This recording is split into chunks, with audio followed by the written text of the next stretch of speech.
Pak, ini kan mungkin juga akan banyak mungkin timnya Bapak itu yang anak-anak Gen Z, Pak. Baru lulus ya, kerja setahun, gitu kan. Ngadepin mereka yang seperti itu tuh gimana, Pak? Jadi mereka tidak bisa kita drag secara agresif, namun kita kasih soft touch seperti itu. Tapi memang secara kita kasihkan materi, kita kasih pemahaman, mereka cukup kritis untuk memberikan umpan lambung atau pertanyaan. Nah, yang kita kasih edukasi di awal adalah kemauannya. Ketika mereka ada kemauan, kita latih untuk jangan sampai sabotase diri, maksudnya gitu. Kadang mereka seperti ini, sendaklah kan gitu kan, seolah kayak sabotase diri, itu pasti akan menghambat perkembangan mereka.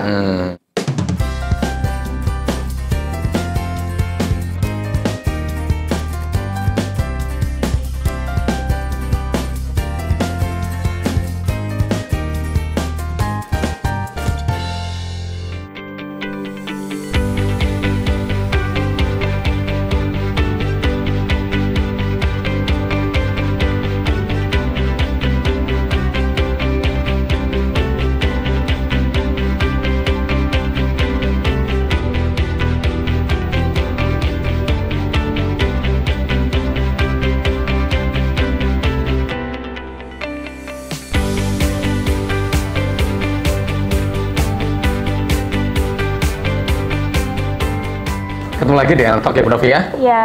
Dan kita masih di Best Mansion Hotel and Apartment. Iya. Jadi kita sekarang lagi ada executive lounge-nya. Ini hotel bintang 4 tuh, tapi ada executive lounge-nya. Betul. Kita di lantai berapa ini? Tinggi banget. 38. 38. Iya. Jadi ini ada 59 lantai ternyata ya kan? Betul. Iya Pak ya? Iya, betul. Ada 59 lantai. Ada 59 lantai. Jadi ini juga di Surabaya Selatan, sangat strategis. Kalau misalnya ada business trip atau staycation dengan family juga bisa di sini ya Bu Novi ya? Iya, betul. Jadi karena dekat dengan Bandara Juanda, hanya 10 menit saja. Terus dekat juga dengan Sier, kemudian dekat kawasan juga industri ya. kawasan industri.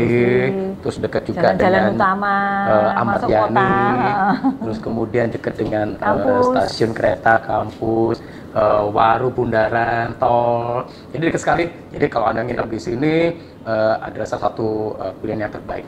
Dan kita di lantai 38 ini view-nya 180 derajat. Oh, iya, serem. Gitu ya. Kalau agak ke sana berarti 360 dong. Iya.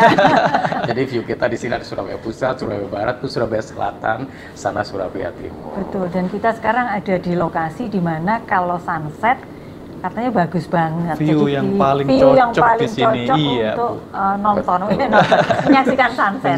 Sunset. Tea time. Betul. Nah, jadi narasumber kita kali ini adalah berhubungan dengan perhotelan juga. Beliau adalah salah satu yang memegang kuasa di sini. Dengan Bapak Tafif, Siap. Room Division ya Pak ya. Siap. Baik, perkenalkan saya Tafif dari Room Division Manager Best Hotel Surabaya. Oke, jadi kita nanti akan ngobrol bagaimana profesi tentang room division. Ya. Dan sebelumnya ya, nyalakan closed captionnya ya Bu Novi ya. Betul, supaya kemudian kalau misalnya tidak terlalu bisa mendengarkan suara kami, bisa baca ada teksnya di bawah. Betul. Gitu. Yuk kita ngobrolin tentang division room dengan Pak Tafif. Pak, cerita dulu nih, di hotel itu biasanya secara struktur organisasi itu ada apa saja, lalu room division posisinya di mana, dan apa tugasnya Pak? Banyak banget langsung nanya 3. Ya, supaya kita berangkat dari overview yang luas Overview dulu, yang lebih luas, baik. Jadi secara generalisasi kalau untuk masalah struktur organisasi, kalau dari hotel, dari turunan direksi itu diserah terimakan ke general manager. Seperti itu. Jadi beberapa struktural dari general manager itu ada executive assistant manager. Turunan lagi itu ada room division manager dan terbagi dari beberapa departemental. Jadi ada chief engineering, chief accounting, seperti itu. Jadi FP manager seperti itu. Kebetulan kami di room division manager di mana departemen tersebut bertanggung jawab tentang pengelolaan atau pengadaan kamar, ketersediaan kamar. Jadi berhubungan dengan departemen front office dan departemen housekeeping. Menghubungkan antara front office dengan housekeeping. Jadi di dalamnya departemen tersebut cukup sangat erat keterkaitannya, dari mulai reservasinya, pembuatan alokasi kamar, sampai ketersediaan pengadaan kamar, amenitisnya ya, amenitis dan sebagainya, sehingga ketika tamu akan datang di hari yang ditentukan, kamar sudah siap seperti itu. Jadi kalau misalnya kita ini datang ke sebuah hotel mau check in dan ternyata belum ready, itu Bapak ya tempatnya ya? Siap Ibu. Jadi komplainnya ke siapa? Nah, kalau misalnya ini mungkin sambil cerita ya, kalau apa bedanya orang penyiapan kamar gitu ya, yang kalau misalnya orang pesan atau booking lewat yang online, aplikasi-aplikasi, atau yang kemudian datang langsung go-show kayak gitu. Go-show, siap. Jadi memang kalau untuk segmentasi kita akan terbagi untuk source-nya. Bisa FIT kalau kita sebut kan walk-in, itu walk-in desk, itu kan langsung yang direct datang, di mana melakukan reservasi, melakukan observasi atau penjelasan kamar di lokasi hotel. Namun ketika online kan sekarang kan kebanyakan kan sudah banyak yang online minded gitu ya. Semua dipermudah dengan akses online booking gitu. Jadi mereka sudah bisa membaca atau overview dari keterangan-keteranran yang kita tuangkan di dalam online tersebut. Reviewnya berapa? Betul, reviewnya berapa, fasilitas kamar seperti apa, foto-fotonya seperti itu. Namun biasanya kebanyakan tamu-tamu yang walk-in itu adalah tamu-tamu yang reguler, yang sudah repeater ke kita. Bahkan ya ada beberapa tamu-tamu baru yang memang ingin mencoba, namun tidak mencoba dengan online. Kebanyakan tamu-tamu yang repeater ke kita, tamu yang sudah form dengan kita. Jadi langsung kebanyakan gitu. Seperti itu. Tapi kalau misalnya gini, bedanya repeater sama online. Kalau repeater yang langsung go-show kan mendadak misalnya. Betul. Itu preparing kamarnya seperti apa? Kalau yang online kan memang sudah terdata, misalnya saya udah booking seminggu sebelumnya kayak atau 1 bulan sebelumnya, kan berarti sudah ada preparation, sudah ada di waiting list gitu kan. Nah, terus kalau yang go-show itu gimana? Ya, jadi kalau tamu-tamu yang go-show sebenarnya kesiapan tim itu koordinasi tim cukup diperlukan Pak ya. Jadi front office dan housekeeping. Karena mendadak sekali mereka datang. Mendadak sekali. Namun di housekeeping sendiri pengadaan kamar atau penyediaan kamar itu tidak harus disediakan hanya khusus untuk yang booking. Jadi setiap harinya pihak housekeeping harus menyediakan kamar-kamar untuk memang harus dijual kembali. Jadi harus ada persediaan kamar seperti itu. Room stock yang standby. Room stock yang standby. Nggak tahu itu apa room stock. Standby room. Bahkan tanggung jawab tamu sendiri bagaimana caranya kamar yang tersedia atau available di basement sendiri itu kalau bisa terbagi atau terjual habis seperti itu.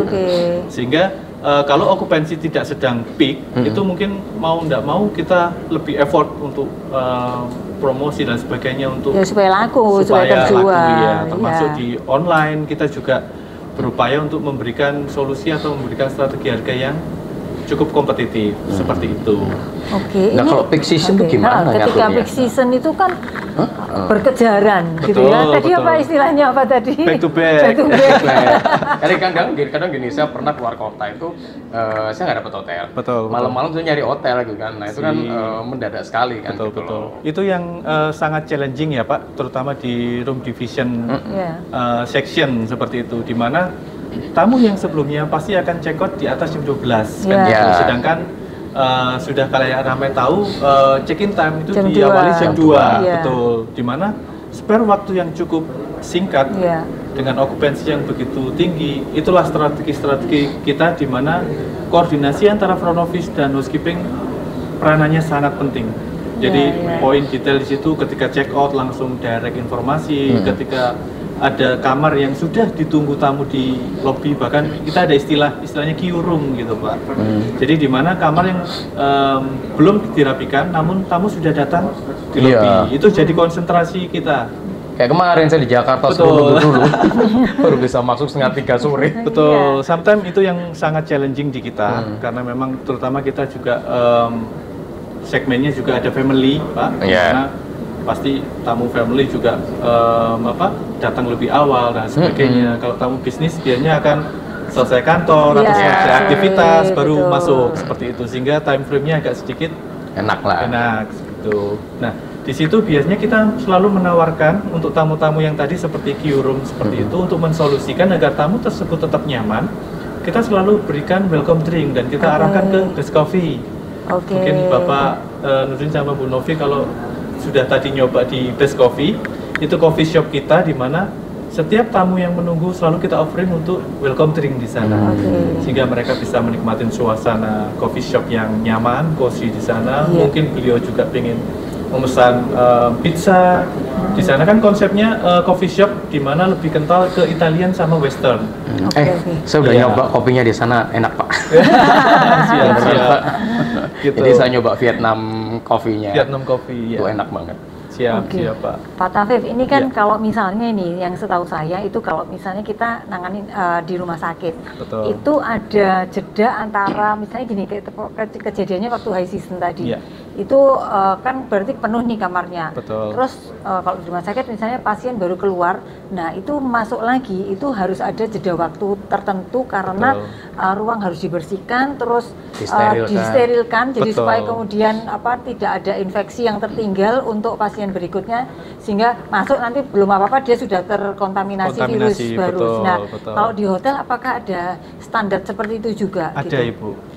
Jadi untuk pembersihan kamar tanggung jawab di housekeeping di situ peranannya yang sangat penting, di mana ketika sudah ada informasi check out dari front office, housekeeping langsung melakukan proses pembersihan, seperti biasa technical pembuangan sampah dan sebagainya, stripping, dan chemical-chemical yang kita gunakan itu juga ada komposisi untuk antiseptiknya. Jadi multipurpose cleaner yang mengandung antiseptik dan sebagainya. Apalagi setelah pandemi ini ya, Bapak, jadi lebih betul. Di mana hotel memang sudah terset bagaimana sih kita harus bisa menjaga kebersihan dengan baik. Di fase setelah pandemi ini justru malah kita diingatkan kembali sebenarnya untuk benar-benar bahwasanya kebersihan itu sangat-sangat utama. Selesai proses pembersihan kita ada spray untuk disinfektan seperti itu untuk area publiknya, area surrounding kamar dan sebagainya. Kalau untuk chemical dan sebagainya, untuk toileter dan sebagainya itu kita ada komposisi disinfektannya. Seperti itu.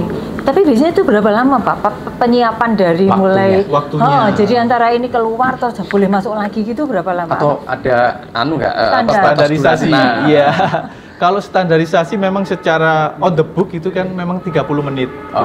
Namun ya inilah ngerapikan ya. Ruangan kan biasanya beda-beda nih, antara yang standar, kemudian eksekutif. Mungkin yang kalau bintang 5 kan residence room. Nah itu sama nggak waktunya juga sama 30 menit atau gimana? Kalau untuk waktu-waktu di superior sampai di tipe deluxe kemungkinan hampir sama. Tinggal yang suite karena memang kan lebih luas ya, 2 kali luas ruangan kan gitu. Technical kembali lagi ini sangat peranan penting sebagai room division manager untuk memberikan pelatihan. Jadi makin terampil gitu. Makin terampil, betul. Karena kembali lagi kalau tim-tim di housekeeping ketika mereka selalu beraktivitas dengan rutin dan melakukan SOP dengan benar, itu mereka akan menemukan tempo yang kalau kita bilang secara departemental itu tempo mereka sudah tahu nih tek-teknya gitu. Jadi bisa reduce daripada 20 menit bahkan sekali kamar seperti itu yang akan menjadi kekuatan kita ketika ada queue room atau tamu-tamu yang sudah menunggu di lobi. Memang itu sangat-sangat challenging ketika terjadi, terutama sering di rombongan rombongan, apalagi di Sabtu Minggu di mana long weekend atau di hari-hari weekend biasa pun segmen kita kebanyakan tamu-tamu leisure, family seperti itu. Di hari biasa atau weekdays korporasi kita juga lumayan besar. Gitu. Pak, untuk division room dan housekeeping, kalau misalnya nih orang mau apply nih mau pengen kerja sebagai room division atau housekeeping, itu standarnya seperti apa sih Pak? Atau kompetensinya? Kualifikasi. Kembali lagi kalau room division itu memang dari front office, dari housekeeping itu kan tag utamanya adalah pelayanan ya Pak ya. Jadi kalau orang yang mau bekerja di dunia industri hospitality, terutama di room division, entah itu nanti di front office atau mungkin di housekeeping, poin terpenting adalah dia harus punya jiwa serving atau melayani kan gitu. Nah itu ngetesnya kan susah Pak, gimana ya? Orang baru ini terus kita mau ngetes jiwa servingnya gitu. Tes psikotes bisa. Bisa. Ada kelihatan empatinya. Iya. Jadi ketika kita untuk mengarah ke sana kita harus benar-benar mempunyai jiwa tersebut seperti itu Bu ya. Dan kalau menurut saya kejujuran itu juga paling penting. Iya, karena kamar ya. Karena kamar dan lain sebagainya berhubungan dengan tamu, terutama di housekeeping juga. Tapi saya rasa kejujuran tidak hanya di hospital itu harus jadi semua dasar kan gitu. Cuman itu sangat-sangat penting ketika kita menjadikan indikator kan gitu. Jadi sangat penting untuk menjadikan di mana kita memiliki rasa untuk bisa melayani, kejujuran, dan yang terpenting adalah mau belajar, Bu. Seperti itu. Jadi mau belajar untuk seperti apa sih memberikan pelayanan, karena di dunia perhotelan atau hospitality ini kan selalu berkembang. Informasi banyak, selalu beradaptasi. Jadi ketika kita tidak bisa beradaptasi, mungkin kita akan ketinggalan informasi. Seperti itu. Teknik-teknik atau cara pelayanan.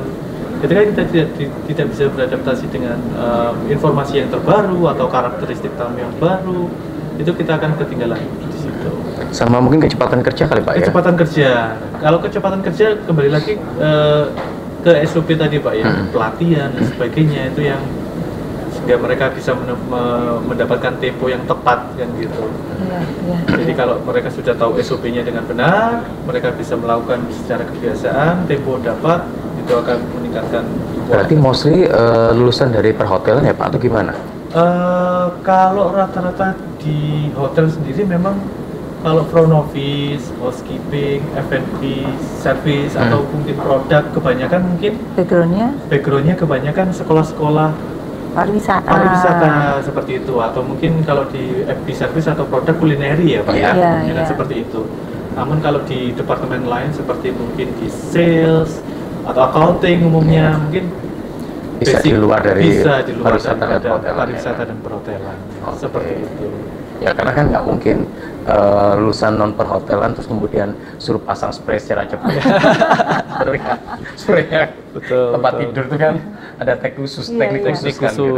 Dan itu apakah ada sertifikasi yang diwajibkan gitu? Karena setahu saya sekarang juga banyak sekolah-sekolah pariwisata itu lulusannya istilahnya ada promonya, ada sertifikasi kompetensinya kayak gitu loh. Sekarang berkembang sudah banyak dari sekolah atau dari institusi ya Bu ya, pariwisata atau perhotelan itu mengeluarkan sertifikasi kompetensi dari internal. Bahkan kalau dari BNSP kan ada ya, Badan Nasional Sertifikasi Profesi. Itu khusus untuk kayak housekeeping gitu ada khusus. FO ada juga? Ada, FB service, produk seperti itu. Bahkan teknik-teknik umum juga ada saya rasa ya Pak ya, kalau secara general. Tapi di perhotelan itu ada. Dan itu memang sangat diperlukan untuk benar-benar kita mengkonfirmasi bahwanya si tim tersebut sudah melakukan pelatihan dengan baik dan lain sebagainya. Pak Tafif, ini kan karena kita juga memberikan gambaran kepada teman-teman yang nantinya akan berkarir di perhotelan. Boleh dong cerita atau sharing pengalaman nggak ngenain kalau di divisi room ini apa gitu. Jadi langsung terkait dengan tamu. Jadi pengalaman nggak enaknya, jelek-jeleknya lah gitu. Mungkin biar kalau enggak ya sekalian enggak gitu ya. Ya jangan dong. Atau kalau enggak, terus atau kalau kecil seperti itu masih bisa diatasi gitu. Karena kan ini di tempat Bapak kan berhubungan dengan internal sama eksternal kan. Betul. Nah nggak enaknya dengan internal dan eksternal dan menghubungkan dua ini kan juga karena ini kalau kita datang dari luar kota, mau kita dinas, mau pergi ke leisure gitu ya, masuk hotel maunya masuk kamar, terus kalau masih harus nunggu bawa keluarga, anak kecil, bawa orang tua, itu sudah nggak karu-karuan, sudah apalagi perjalanannya jauh kayak gitu kan. Terus lungset kaki. Iya. Lungset sak mukanya, sak lambene semuanya. Gimana itu? Jadi kalau dibilang pengalaman yang tidak enak sebenarnya kembali lagi ke personal ya Bapak Ibu kan gitu. Kalau kita sudah firm join di hospitality, berarti kita harus siap bagaimana cara kita bisa interaksi dengan tamu. Seperti itu. Bahkan kita juga harus mengetahui karakter-karakter masing-masing tamu karena setiap tamu pasti akan berbeda. Kalau yang Bapak pernah alami apa nih? Itu karakter tamu itu dipelajari dan harus solusinya seperti apa diberikan ke tim nggak Pak? Gitu? Ya, jadi kembali lagi itu lebih ke how to handling kan gitu Pak ya. Jadi how to handling sehingga ketika kita bilang pengalaman yang tidak enak, kalau kita bilang tidak enak, semua tidak enak karena kita melayani. Tapi kalau kita nikmatin memberikan pelayanan, tidak ada pelayanan itu yang tidak enak kan gitu.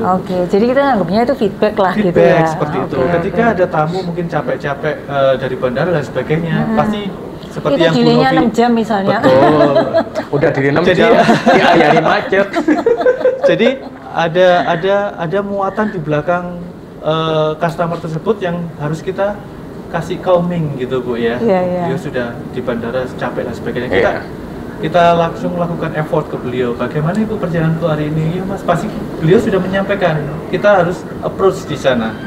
Ketika kita sudah tahu tamu tersebut memerlukan extra treatment nih, kita langsung tawarkan. Welcome to Ibu sambil menunggu kamar karena kamar belum siap. Kita arahkan dengan arahin di Best Coffee atau mungkin kita punya venue yang cukup bagus di lantai 9 di Gardennya Resto. Di situ kita joining sama Infinity Pool kita.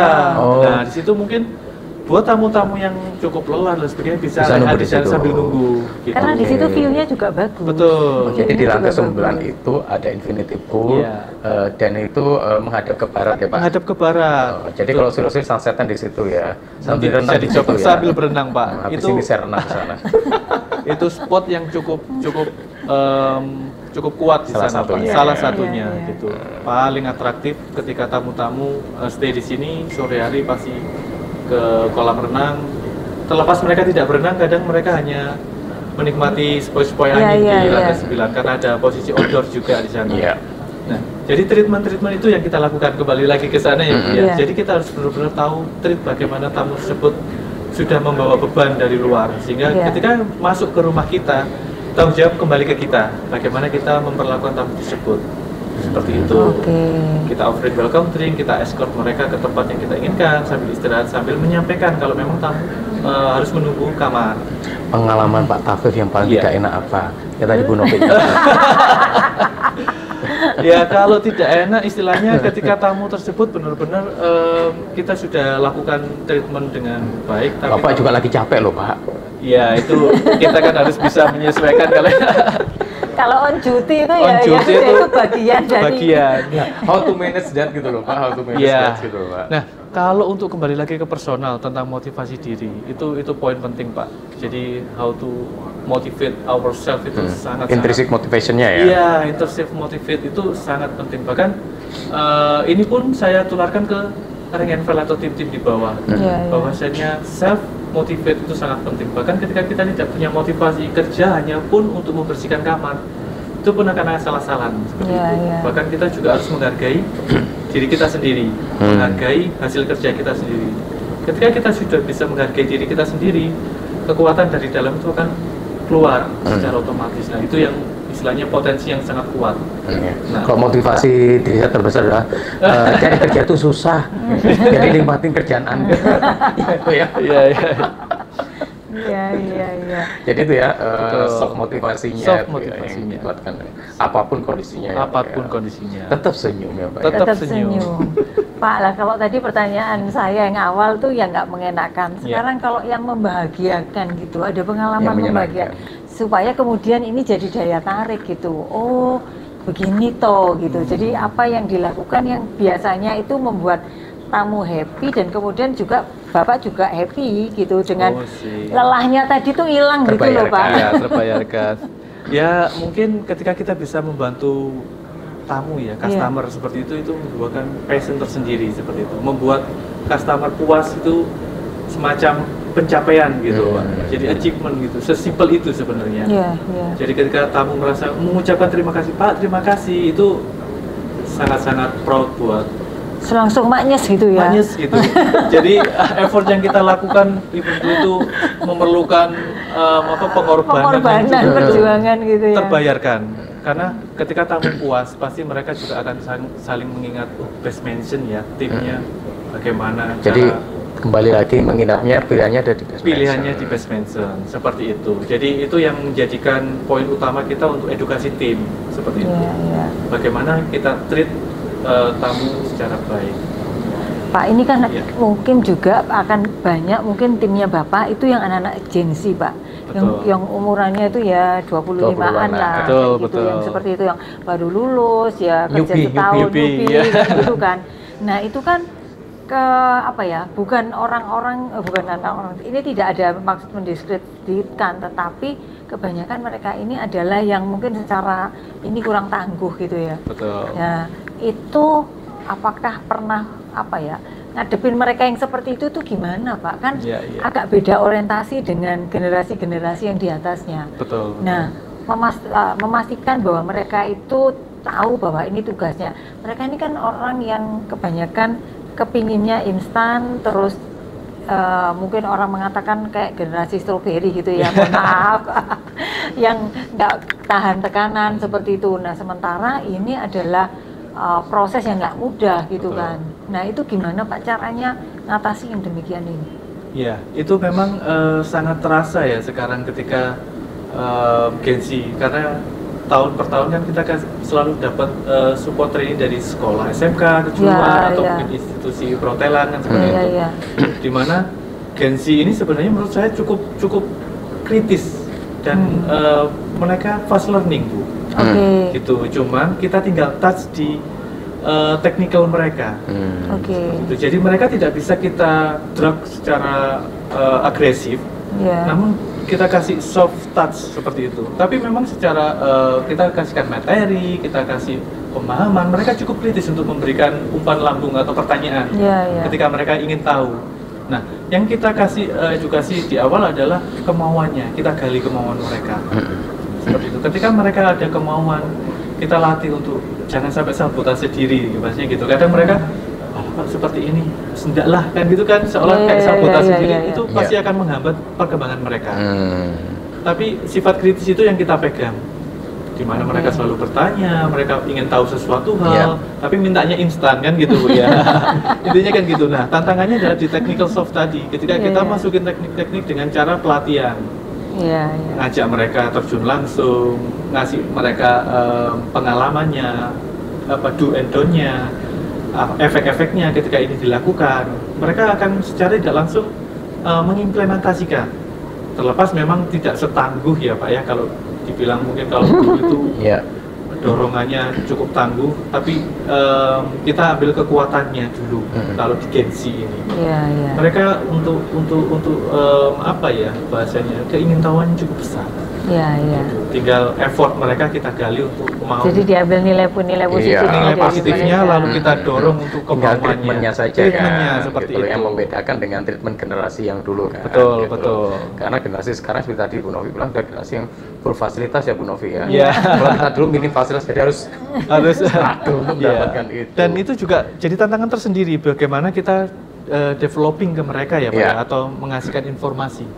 Jadi ketika informasi kita kurang jelas dan lain sebagainya, mungkin teman-teman mereka juga akan lempar balik. Tapi justru atraktif ini yang kita akan ambil, karena bonding ini yang menjadikan kita akan bisa erat sama mereka untuk bisa dorong untuk sampai sejauh mana kemampuan mereka ini kan gitu. Jadi kita tarik ke dalam dulu, lalu kita dorong seperti itu. Pak, terus kalau kita ngomong di Best Mansion sendiri ya Bu Novi ya, ada berapa room sih Pak di sini? Kita memiliki 197 room untuk hotel ya. Untuk keseluruhan hotelnya itu ya. Dengan ada superior room tipe yang paling terendah, ada deluxe room, ada club, terus ada suite room. Iya, betul. Jadi ada 4 tipe kamar di sini. Ya, ada 4 tipe kamar di sini. Kemudian luasan berapa Pak? Luasan kita paling terkecil 30 meter persegi. Lumayan ya. Luas ya. Kayaknya tamu-tamu cukup suka, apalagi yang tamu keluarga ya, bawa anak kecil. Bahkan di sini kadang bisa sampai 1 kamar 2 anak kecil gitu, extra bed. Dan mereka cukup luas ruangannya dan sebagainya, cukup puas untuk ada di kamar sana. Terus apa aja Pak fasilitas di sini Pak? Fasilitas ini untuk tadi kan ada Infinity Pool Infinity kan, Pool. Sebenarnya kalau dibilang kita punya 2 Pak Infinity Pool. Jadi yang terbesar itu di lantai 9 yang dekat dengan gardennya restoran, sama di lantai 10.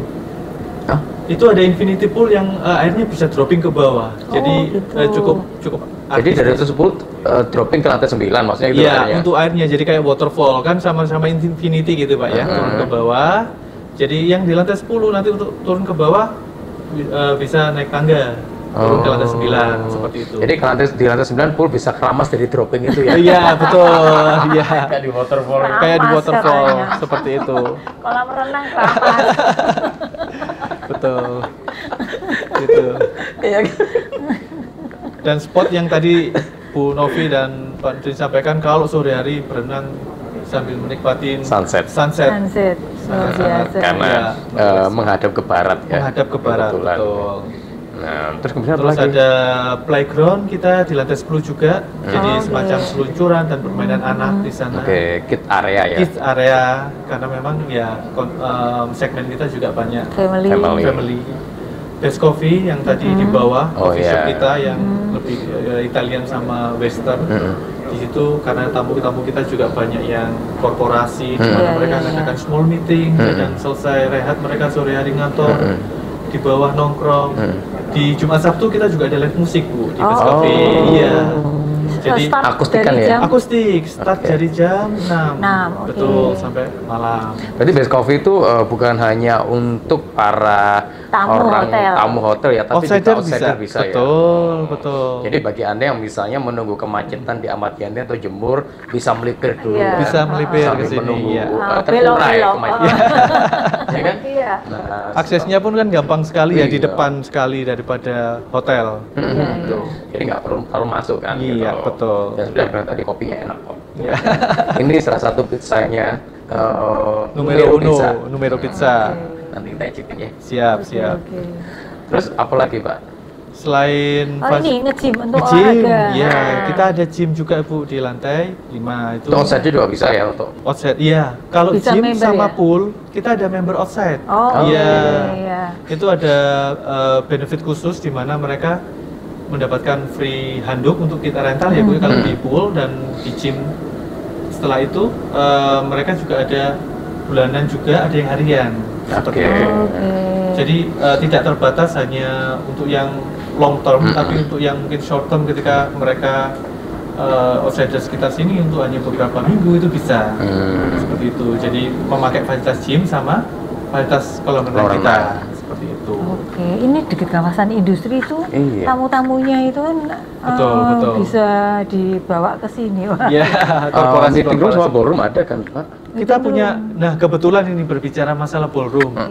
Baru kemarin kita ada peresmian ballroom baru Pak. Seperti itu. Dan itu bisa berapa pax orang? Pax, di mana nantinya kita bisa menampung kalau untuk theater itu bisa 500 pax gitu. Untuk kapasitas table atau round table mungkin di 200-250 pax kita bisa siap. Di lantai berapa itu? Kebetulan di samping lobby Pak. Jadi lantai 1 ya. Betul. Baru jadi, kemarin. Enak nih, nggak perlu masuk, loadingnya juga enak. Betul. Akses untuk tamu atau customer pun langsung ketika di driveway, di driveway lobby itu langsung di samping kanan kita. Seperti itu. Jadi langsung dropping ke sana. Dan untuk parkiran kita juga cukup luas saya rasa, karena dari P1 sampai P9 kita punya slot parking yang cukup luas. Jadi korporat-korporat yang mau bikin meeting atau menggunakan forumnya bisa di situ ya Bu Rofi ya. Tidak usah khawatir untuk masalah parkir mobil dan parkir motor. Sangat luas.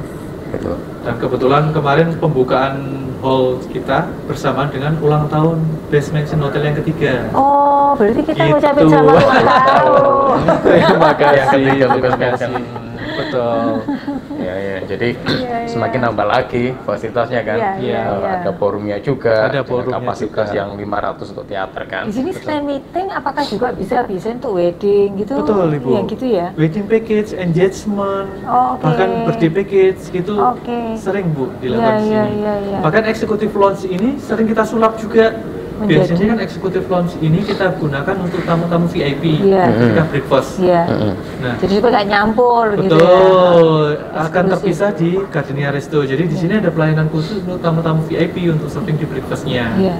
Jadi ada tim khusus yang serving ke meja para customer seperti itu. Yang lantai 37 ada apa Pak? Kalau untuk 37 kita ada Sky Garden Bu. Nice. Gitu. Nah, ini area yang cukup unik ya menurut Afif ya Bu ya. Mungkin bisa digunakan untuk acara-acara outdoor seperti itu, karena memang surroundings itu hanya tanaman dan ada area kosong di mana kita bisa buat area meeting atau mungkin cooking class, bisa dilakukan di sana Pak.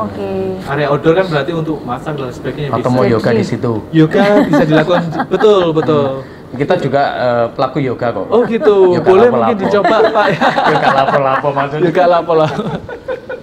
Jadi cooking class dan sebagainya untuk area-area yang semi outdoor bisa dilakukan di sana karena areanya cukup teduh dan ya udaranya cukup lumayan ya Bu ya. Lumayan kenceng. Lantai 37 soalnya. Ada partisi kaca dan tanaman-tanaman yang rindang di sana seperti itu. Ya. Jadi salah satu pilihan juga selain ada event indoor bisa outdoor juga. Ada option. Jadi di basement sendiri sebenarnya kalau untuk masalah ruangan itu sangat banyak sekali option. Banyak. Seperti executive lounge sendiri kita bisa pernah dilakukan juga untuk acara arisan, acara-acara komunitas. Jadi ketika selesai breakfast, area sini kita bisa buat aktivitas untuk meeting-meeting kecil seperti itu. Ya. Jadi itu beberapa fasilitas yang ada di Best Mansion Hotel. Dan kebetulan menjadi tanggung jawab Pak Arif. Iya. Ya, jadi ternyata seru sih sebenarnya ya di room division itu karena dinamikanya luar biasa sekali. Ya Bu Novi ya. Dan nyaman tidak nyamannya tamu hotel ketika menginap tergantung dari timnya room division kan, karena housekeeping di situ juga kan. Dan juga koordinasinya dengan reception, kemudian juga tamu-tamu yang sudah booking lewat online atau yang go-show mendadak gitu kan. Jadi dinamikanya di situ. Dan pembelajarannya banyak sekali sekarang berhadapan dengan internal dan eksternal otomatis Bu Novi ya. Dan itu akan banyak membutuhkan kemampuan soft skill yang luar biasa. Ya kan, komunikasinya, terus handling customer, handling komplain customer. Itu dasarnya harus empati. Bahkan untuk risk management itu juga menjadi tanggung jawab kami ketika seperti pasti kejadian di hotel kan ada aja mungkin ada yang sakit dan sebagainya, terluka, terus pingsan itu menjadi suatu tanggung jawab yang menjadi peranan di room division manager. Bagaimana cara kita menghandle ketika tamu membutuhkan perawatan atau ada tamu-tamu yang istilahnya sakit, berarti kita harus ada note khusus di tamu kamar tersebut. Sehingga kita harus sering reminder beliau karena catatan penyakit apa. Betul, seperti itu. Termasuk karena ada kolam renang, jadi kan kadang anak kecil tuh tanpa pengawasan kadang tergelincir jatuh. Seperti itu bagaimana penanganannya itu menjadi tanggung jawab juga. Yang bukan tanggung jawab berarti luka batin saja Pak. Jadi ini untuk yang mau berkarir ya sudah dapat gambaran jelas ya. Nah, kalau di sebuah hotel terus kemudian nanti akan bekerja di divisi room gitu, maka ini adalah gambaran tugasnya supaya kemudian dapat bayangan ngapain aja sih. Jadi ini adalah dapurnya dibalik kenyamanan, kenikmatan kamar yang kita tempati. Itu sih. Jadi jangan sampai ketika kita tamu masuk ke kamar ternyata belum bersih beneran. Betul. Nah, kalau menurut saya gini, ini apakah misalnya ini karena kita ini sekarang kan sudah beberapa tahun ini kan kita sangat peka dengan isu kelestarian lingkungan yang seperti itu kan. Misalnya handuk kalau sudah enggak masih bisa dipakai, tidak ditaruh di bawah, terus usahakan pokoknya penghematan gitulah. Gitu. Nah, itu gimana Pak? Itu peran di tempat Bapak juga Langkah-langkah itu pun jadi tanggung jawab kami karena room division kembali lagi pelayanan dan di housekeeping juga pengadaan juga untuk efisiensi kan gitu. Jadi dua divisi yang berbeda, satu money oriented atau revenue oriented, yang satu harus benar-benar bisa efisiensi. Jadi menggabungkan departemen tersebut. Jadi peranan di situ di housekeeping. Di mana kita juga ada semacam information tag ya di kamar. Kita berikan ketika tamu tidak ingin peralatannya diganti atau linenya tidak diganti, itu ada keterangan untuk linen tersebut diberikan note di atasnya Bu. Itu termasuk di handuk ya, di kamar mandi. Jadi kadang ada tamu-tamu yang handuknya masih mau dipakai lagi di hanging sama beliau. Jadi untuk kita rapikan saja. Jadi untuk pembersihan kamar dan sebagainya kita tidak perlu harus mengganti handuk. Namun ketika tamu balik untuk ingin mandi dan beliau ingin mengganti handuk tersebut, tetap kita berikan fasilitas pelayanan tersebut. Pak, saya kuris lagi Pak. Ketika kita di kamar kita kan tidur ya di tempat tidur, itu durasi penggantian tempat bednya tuh setahun berapa kali atau berapa tahun sekali sih Pak? Untuk durasi batch-nya sendiri. Penggantian bednya itu Pak. Kembali lagi itu lebih ke how to manage Pak, how to maintain. Karena sebenarnya memang kalau standarisasi memang 10 tahun itu sudah mulai harus ganti. Namun ada brand-brand khusus yang memang bisa lebih bagus dari itu kan gitu. Namun kembali lagi secara karakteristik bagaimana cara kita maintain, karena di housekeeping itu ada namanya bed rotation Pak. Sehingga bed tersebut tidak harus di satu sisi, namun untuk diputar ya? Diputar, betul. Jadi itu untuk perataan itu lebih ini ada cerita lagi ya, baru tahu kan, saya juga baru tahu. Betul, sebenarnya bisa diimplementasikan di rumah loh Bu. Iya, itu bisa diimplementasikan di rumah, di mana mungkin kan biasanya di luar ini sana, yang atas ya, yang agak jeglong, sementara sana bagian kaki. Sana kan bagian kaki. Untuk pemerataan. Itu itu bisa dilakukan 3 bulan sekali Bu. Itu per bulan putar, seperti sebulan putar gitu. Agar lebih awet, dan itu terbukti memang, makanya kenapa hotel mungkin bednya lebih awet ya, termasuk mungkin dengan standarisasi bed yang bagus. Penasaran di situ nih, tempat tidur bednya diganti berapa kali? Betul. Itu kayak kalau orang bepergian traveling pakai dalamnya terbatas set ACD. Iya. Oke. Jadi memang pengalaman dari hotel-hotel pun itu dilakukan di hotel-hotel sebelumnya seperti itu. Rata-rata hotel seperti itu. Jadi sehingga efisiensi pun terjaga. Jadi untuk produk yang digunakan atau tempat tidur yang digunakan tidak harus ganti, karena memang kualitasnya masih cukup terjaga kan gitu. Jadi bisa lifetime-nya lebih lama lagi. Oke, Bu Novi, cukup atau masih ada lagi yang mau ditanya? Gini aja, Bapak kira-kira ada pesan enggak Pak Tafif untuk teman-teman muda yang mau berkarir di bidang perhotelan, apa tipsnya atau sarannya supaya kemudian bisa sesukses Bapak dan kemudian punya jiwa pelayanan dan talent yang baik yang dibutuhkan kalau kita mau bekerja di perhotelan. Ya, terpenting adalah kembali lagi tadi kita harus punya jiwa itu sendiri ya, jiwa melayani seperti itu. Terus jangan pernah berhenti untuk belajar, karena di hospitality sendiri perkembangannya cukup pesat. Jadi kita bisa belajar dari buku, googling atau bahkan rekanan kan gitu. Dan kedua, kemauan itu sendiri dari dalam.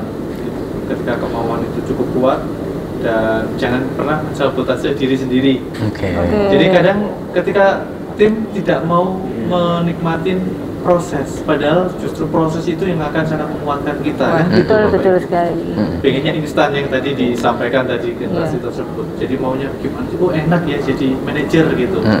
Tapi kalau dinikmatin prosesnya, nikmat atau mungkin tadi makanya saya sampaikan ada yang nikmat atau enggak ya, sangat-sangat nikmat. Apalagi kalau kamu bisa mengucapkan terima kasih kepada kita, itu tidak terbayarkan menurut saya. Jadi meskipun hanya ucapan terima kasih, itu sangat-sangat intinya gini, nikmati proses. Nikmatin prosesnya, betul seperti itu. Jadi buat teman-teman nikmatin prosesnya, jangan pernah sabotase diri dan terus berkembang. Maksudnya jangan mudah putus asa, terus belajar seperti itu. Capek itu pasti, tapi lebih capek lagi kalau Anda tidak bekerja.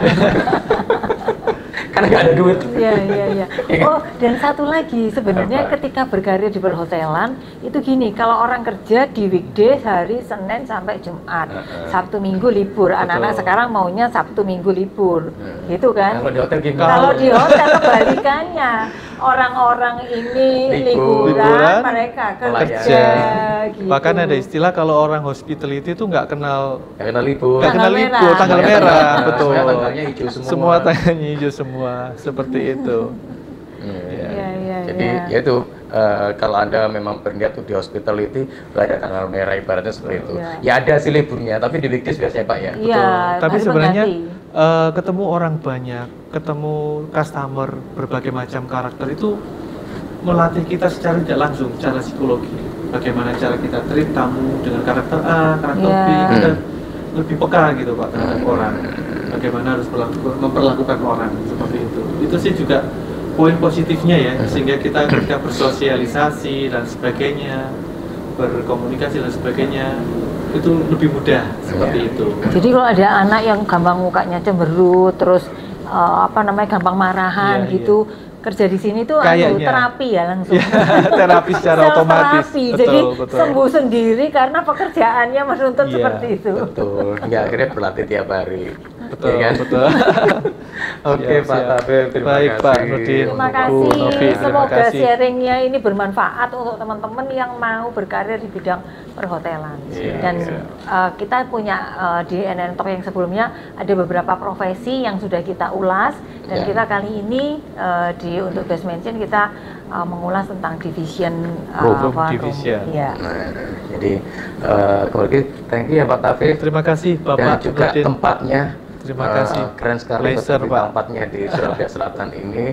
Jadi semoga Anda apabila ada bisnis trip, ini salah satu pilihan Anda Hotel Bintang 4, dan harganya juga kompetitif ya. Kompetitif sangat Pak. Dan di sini juga dekat mana-mana. Ya Bu Novi ya, bandara deket, siar deket, kampus deket, terus kemudian tol deket, stasiun kereta deket, terminal deket. Bukan hanya dekat, tetapi juga fasilitasnya atau sarananya kesananya itu juga mudah. Betul. Oh ya, ada shuttle ya Pak? Kalau misalnya ada shuttle, kami lupa menyampaikan. Kita juga ada shuttle. Kadang tamu-tamu korporasi kita ketika ke Sier atau bahkan untuk ke bandara, kita memberikan fasilitas tersebut. Jadi untuk di arrange bisa memberikan. Yang terpenting bagaimana cara customer mendapatkan kemudahan. Jadi mereka bisa appointment dulu ya? Appointment dulu, seperti itu. Oke. Gitu ya, sekali lagi thank you Best Mansion untuk tempatnya, dan kita lagi di Executive Lounge-nya. Ya nah, kemudian ada kita mau ngopi, mau apa bisa di sini. Ya kan, terus kita mau mencicipin pizzanya. Silakan Pak. Mau berenang di lantai 9-nya. Ya. Pas ini waktunya sore hari kayaknya momen-momennya Pak. Mau dari yang 10 turun ke 9 tadi. Bukan airnya, ikut kan ikut terjun di airnya. Ikut terjun. Oke, kita end up ya. Semoga ada manfaat dari obrolan ini dengan Pak Tafel. Apa sih profesi room division itu ya Bu Novi ya? Dan semoga dapat manfaatnya. Jangan lupa untuk like, subscribe, dan share ke teman-teman Anda yang membutuhkan informasi terkait dengan bekerja di hospitality, khususnya di perhotelan Bu Novi ya. Oke, itu sampai jumpa lagi di episode berikutnya dengan narasumber-narasumbernya, atau episode kita berdua ya terkait dengan karir dan hubungan ya Bu Novi. Sampai jumpa.